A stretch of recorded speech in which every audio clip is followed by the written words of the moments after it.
Hello viewers, আজ আমরা এসেছি দুবাই থেকে 130 কিলোমিটার দূরে ফুজাইরার ওয়াটারফলে। আমার ডান দিকে দেখতে পাচ্ছেন আপনার ফেমাস একটি ওয়াটারফল, যেটা কৃত্রিমভাবে তৈরি। উপরে রেস্টুরেন্ট অ্যান্ড নিচে থেকে প্রায় উপর থেকে অনেক দূর থেকে পানি পড়ছে।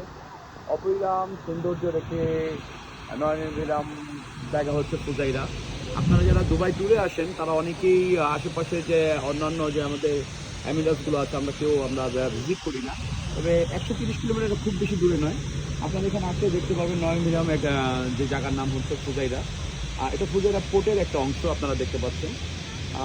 এখানে ফুজাইরা পোর্টের পাশাপাশি এই পাহাড়, ডান দিকে যে পাহাড়টা, সে পাহাড়ের ভিতরেই আছে আপনার ড্যাম, যা এক অবিরাম এক সৌন্দর্যের প্রতীক। ওখানে আমরা যাব কিছুক্ষণ পরে। আর এখানে আমরা যেখানে আছি আপনারা দেখতে পাচ্ছেন আমার কিছু ছোটো ভাই বোনেরা এসেছে, এরা ছবি তুলছে। আসলে আমরা ঘুরতে আসলে অনেকে টুরিস্টের মতো বাচ্চাদের মতো হয়ে যাই। এখানে বোটিংয়েরও ব্যবস্থা আছে, প্যারাসাইটের ব্যবস্থা আছে। তো আপনাদের কাছে আমার এই থাকবে যে আপনারা যারা দুবাই আমিরাত ট্যুরে আসবেন তারা অবশ্যই ফুজাইরাতে ঘুরতে আসবেন। এখানে আরও অনেক সুন্দর সুন্দর প্লেস আছে যেগুলো আপনাকে পরবর্তীতে দেখাবেন।